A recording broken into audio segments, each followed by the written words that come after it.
पण मला सांगा, आता हे जेव्हा बघायला तुम्हाला घरी आले त्यावेळेस मी घरी नव्हतेच, मी ऑफिसला जायचे. त्यांनी माझा फोटो बघितलेला. हो हो, नाही नाही, पण तुमच्या घरून टेन्शन नाही झालं की उत्तर भारतीय मुलगा? नाही, एकदा म्हणजे माझ्या दादानी सांगितलेलं की एकदा मुलगा बघून घे, त्याला बघितल्यानंतर तुला वाटणारच नाही की तो युपीचा आहे, कारण तो शुद्ध मराठी पण बोलतो. असं दादानी सांगितलं? हो, दादानी सांगितलेलं. आणि आई पण आमच्याच कास्टच्या असल्यामुळे काही प्रॉब्लेमच नव्हता. तर पप्पा बोलले की एकदा बघून घेऊया, आपण का असं फिक्स नाही घ्यायच्यावरच लग्न करायचं, आपण तर बघून घ्यावं, कारण आपण एवढी स्थळं बघतो, त्याच्यामध्ये हा एक सही. मग आम्ही बघितला. मग पप्पांना आणि मम्मीला आवडला. तर मम्मीनी माझ्या आजोबांना एकदा विचारलं की असं असं आहे, तुम्हाला आहे का? आजोबांनी इतर कास्टमध्ये कधी लग्न करायला होकार दिला नव्हता. पण त्यांनी जेव्हा ह्यांना बघितलं तर ते बोलले की तू पूर्णपणे, मी तुला सपोर्ट करतो, तू लग्न करायचं. आता काय करता तुम्ही? तर सध्या म्हणजे मी आता बाहेरगावी होतो, पहिला क्रूजवरती कामाला होतो. क्रूजवर? हां. पण हे किती दिवसाची असते क्रूज? समजा वर्ल्ड क्रूज साधारणतः 3 महिन्याची असते. 3 महिन्यात तुम्ही कंप्लीट सतत समुद्रातच? हां, म्हणजे सगळे प्रसंग असतील ना? हां सर, म्हणजे येतात कधी कधी, म्हणजे शिपमध्ये काय अडचणी येतात, कधी कधी इंजिन फेल होतं. मग अशा वेळेला म्हणजे तुमच्या लक्षात राहिलेला एखादा सांगा ना. हां, एक झालं होतं इन्सिडेंट. त्या शिपचं नाव आहे ओशियाना. बरं. आम्ही समजा रात्री कामं करत होतो आणि अचानक सर शिप म्हणजे टिल झाली up to the angle of 45, आणि जेवढे ग्लासेस होते टेबलावरती साईडला सगळे खालती पडले एका नंतर एक. आणि समजा साधारण त्या शिपाची शिडी चालते तशी पूर्ण वाकडी झाली. मग तर आता सगळे म्हणजे काय झालं कुठे होता तेव्हा तुम्ही?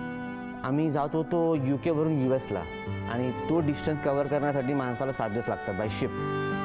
तर आजूबाजूला काय म्हणजे काही जागाच नाही कुठे, आणि एकदम मधोमध शिप टिल झाली आहे. आणि ते झालं कशामुळे? कारण शिपवरती माणूस म्हणजे माणसं असतात ना, त्यांनी ऑटो पायलट काढला आणि शिपला मॅन्युअल मोडवर टाकलं. आणि समुद्राच्या मध्ये समजा तुम्ही ऑटो मोड काढला तर ते माणसाच्या हातात नसतं, आणि माणूस शिप कंट्रोल करू शकत नाही. तर त्यांनी बाय काय माहिती, बाय चान्स त्यांनी तो ऑटो मोड काढला की त्यांनी हाटकून केलं माहिती नाही, आणि शिप 45 अँगलला टिल्ट झाली. अरे बापरे.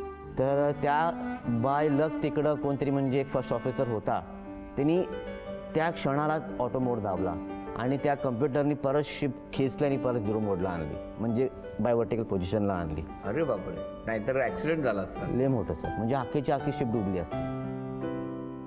45 अँगल म्हणजे सर लेट, म्हणजे खूपच शिप खालती गेली, म्हणजे अख्खे टेबलावरून ग्लास पडले, म्हणजे शिप म्हणजे डुबलीच असती. अगर त्यांनी ऑटो मोड दाबला नसताना शिप गेली असते पाण्यामध्ये. मग तुम्ही सगळे त्या ड्युटीवर होता? हां. तुम्हाला लक्षात आलं? हां, रात्रीची काहीतरी 7:30 किंवा 8 दरम्यानची गोष्ट आहे, संध्याकाळची. हां. आणि सगळे कामाला आहे, सगळं अख्खा स्टाफ पुरा पॅसेंजर खालती आहे, आणि सगळे म्हणजे एन्जॉय करतात. अचानक शिप टिल, म्हणजे जास्ती पण नाही, 5 सेकंडमध्ये शिप टिल झाली. काय डेंजर असतं ना.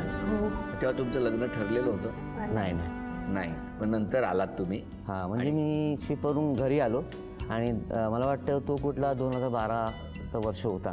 मी घरी आलो, म्हणजे इथं तो भाव आहे, मानलेला भाव आहे माझा मित्र श्रीधर जोशी. तो मला बोलला, कमलेश एक मुलगी आहे. तिकडनं आल्यावरच? त्याच प्रसंगानंतर? नाही, तो प्रसंग घडला काय ते 2008 किंवा 9च्या दरम्यान मी तुम्हाला बोललो, खूप आधी. आणि जेव्हा मी आलो 2012मध्ये मुंबईमध्ये ट्रिप मारली 6 महिन्याची, आलो परत.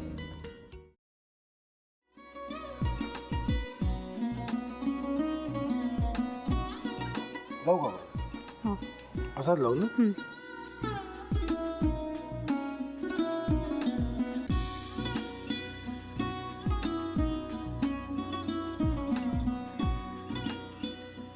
आता काय करायचंय? आता आपण ड्राय स्टफिंग दुसरं काय करणार आपण त्यात?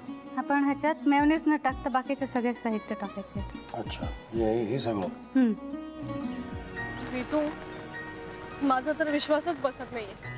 म्हणजे अगं बहिणी, आमचं लग्न व्हावं म्हणून किती प्रयत्न करत होते, आणि ते सगळं करताना की शिवच्या आम्हाला माहिती पुरवते. नाही, मला नाही वाटत. गौरी, खूप चांगली आहेस तू, म्हणून तुला सगळं जगत चांगलं दिसतं.